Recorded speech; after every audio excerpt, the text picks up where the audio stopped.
Well, in a week where athletes continue to defy the odds and move the dial in terms of feats and performance, some of our young drivers have shown us that the future of our sport is indeed in very good hands.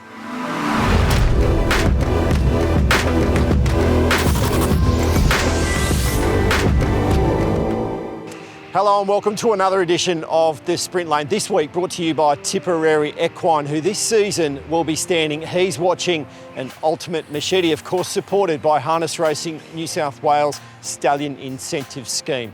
Well, tomorrow at Menangle, two of our finest young drivers go in pursuit of some major career milestones. Jack Callaghan is on 199 career wins, while Cameron Hart needs just two more for the magical 500. He went a step closer with a gritty win on Beiderbecke at Penrith last night. Coming out after it is Beiderbecke. Beiderbecke has it in its sights. Is this win number 498 coming up for Cam Hart? Flashing home, boys have time, spot kicks. Beiderbecke lunges, Beiderbecke goes home the better, Beiderbecke. It was a night where the honours were well and truly shared around. Chris GEARY drove a double, including the highly impressive Sugar for My Honey for Ricky Alchin. Leighton Green and Dean McDowell combined for a driver-trainer double as well. They had both Sedana and All-Star Magician saluting. And Robbie Morris had a driving double up by the end of race 2. To the outside, a Hoka Royal, another big finish coming up. Morris gets busy on Little Bliss. He gets to work, sends it away, and Little Bliss is going to lead all the way. Now, while we're on Penrith, our thoughts go out to Robbie's wife, Kerry Ann, and driver-trainer Michael Dawson, who were involved in an unfortunate accident there at Penrith last night. We have checked in with them this morning. They're doing fine, but our best wishes do go to them in their recovery from that. Now, Harness Racing New South Wales social media followers might have caught on that we've had a new segment launched this week, Pace Setters, on Wednesday, a weekly profile video series. Now, episode 1, which you can catch on our website, was with Will Rickson. Now, here's something he said in that interview. Have you got a favourite track that you drive around the state? I love Thursdays at Penrith. It's just, I actually loved going there when I was a kid, so now I get to drive there every Thursday night. I look forward to that night every day of the week, so I'd have to say Penrith would probably be my favourite track. Well, he showed why in the last on the program with a dominant front-running drive on ROBBIE. Yankee Ideal is trying to get on terms, but ROBBIE has a big break, a big enough break, gets in by, say, 2 metres. Be sure to keep an eye out for Pace Setters each Wednesday. Now, we also launched another new segment every Thursday, looking back at the week that was. It's called The Final Quarter. Keep an eye out for that. One of the performances that gets a mention in that is that of young Chloe Formosa. She had her first ever race drive at Newcastle on Friday.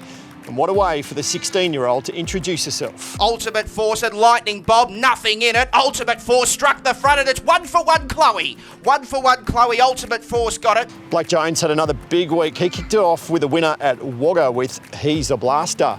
Then drove 3 winners at Albury on Tuesday. We got Wongalia, Penny and Smooth Rolling, who eventually gets its head in front, and the favourite wins. Smooth Rolling. Well done also to Jessica Pryor on her driving double there at Albury, teaming with trainer Rick Burnett to steer the 2 Urocs, Baby and Skinny Jeans, to big victories. Down the straight, Uroc Skinny Jeans, a double there for Burnett and Pryor, and a big win, Uroc Skinny Jeans. Now, last week I mentioned the breakthrough win for SCOTTY-JON Welsh. Well, he went back-to-back in fine style at Tamworth last night with McKinley.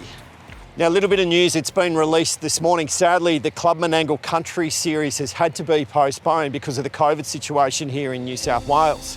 It had, of course, been revitalised after its absence last year, so it's an unfortunate situation we face. We did, however, manage to race at Bathurst on Wednesday night, and it was a big occasion for Amy Day and Irvine.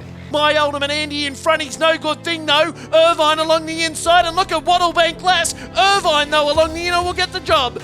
Racing continues at Menangle, and there have been some slick times being pumped out. Check this out from Mighty Flying Art on Saturday night. But the leader still is Mighty Flying Art, the best part of about 20 metres in front, storming on the inside Pay Me Overs. That was a 1:51.6 for the mile, and not to be outdone, Double Encounter grew wings in the Group 3 free-for-all, going even quicker for Harry Martin and David Morris. And Pocket of Terror's the deepest, but Double Encounter goes bang, quickly bursts away, and the money was spot on. Double Encounter, they spec'd it at odds and it got the job done.